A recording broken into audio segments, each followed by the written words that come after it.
بسم اللہ الرحمن الرحیم۔ ہمارے اس ویڈیو کا موضوع ہے قربانی کی وجوب یا واجب ہونے کی حکمتیں۔ ویڈیو کو شروع کرنے سے پہلے آپ سے گزارش ہے کہ چینل کو سبسکرائب کیجئے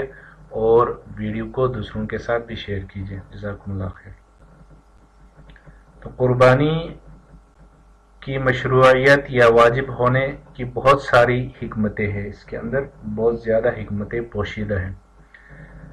جن میں سے قربانی کے عمل سے حضرت ابراہیم علیہ السلام اور حضرت اسماعیل علیہ السلام کی یاد تازہ ہوتی ہے قربانی کرنے سے، اور ان کی زندگی سے ہمیں یہ سبق ملتا ہے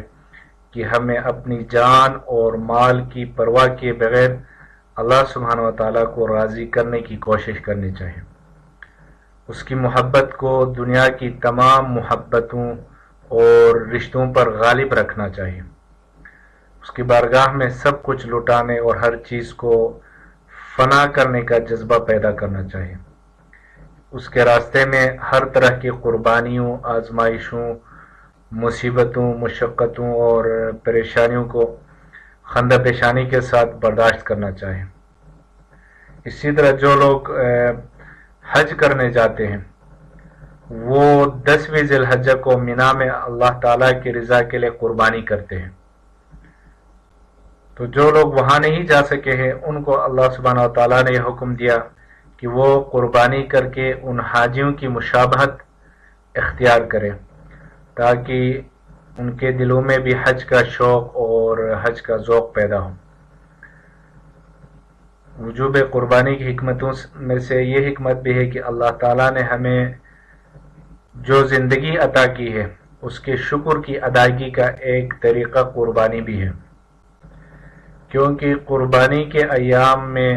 ہر مسلمان کے پاس گوشت زیادہ مقدار میں ہوا کرتا ہے، جس کی وجہ سے انسان اپنے بال بچے، اپنے والدین، اپنے بہن بھائی، اپنے رشتہ دار، اپنے پڑوسی اور دوست احباب اور فقیروں کے ساتھ فراخ دلی سے کام لیتا ہے اور ان کے درمیان گوشت کو تقسیم کرتا ہے، اور در حقیقت ان سب چیزوں کا ایک مسلمان اپنی زندگی کے شکرانے کے طور پر انجام دیتا ہے۔ یہ ساری چیزیں جو کرتا ہے وہ اپنی زندگی کے گویا کہ ایک شکرانے کے طور پر یہ سارے کام انجام دیتا ہے۔ قربانی خالص مالی عبادت ہے۔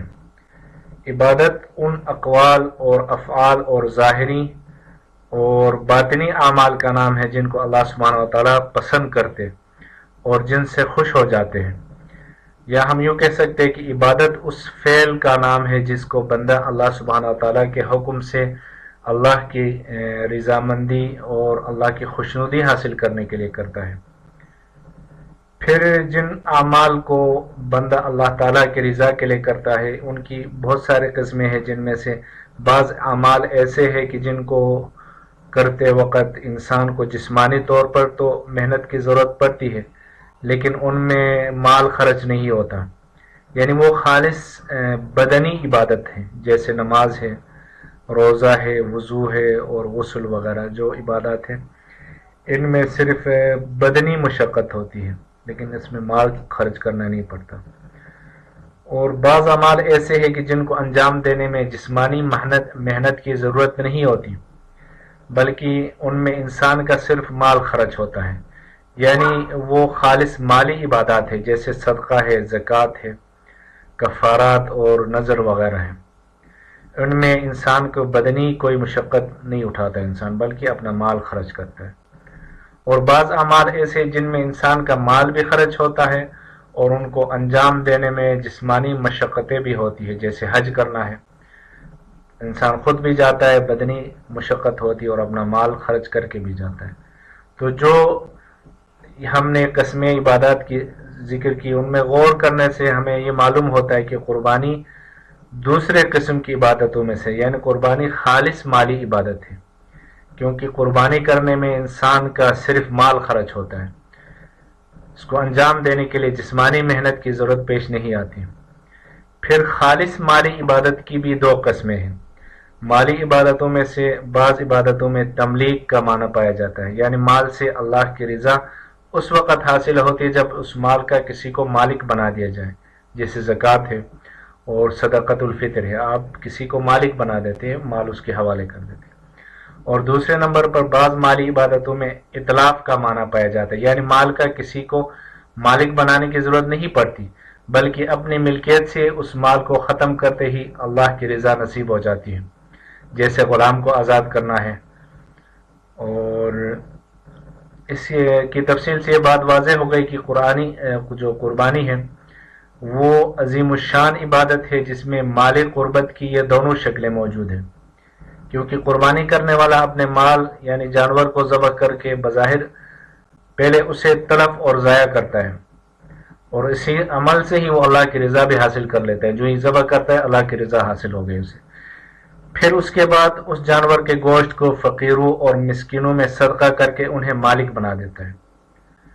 اور اسے مستقل ثواب ملتا ہے، یعنی ایک اطلاف سے ہی ذبح کرنے کے ساتھ ہی اس کو ثواب مل گیا، اور پھر آگے فقیروں اور مسکینوں اور مستحقین میں اس گوشت کو بانٹنے سے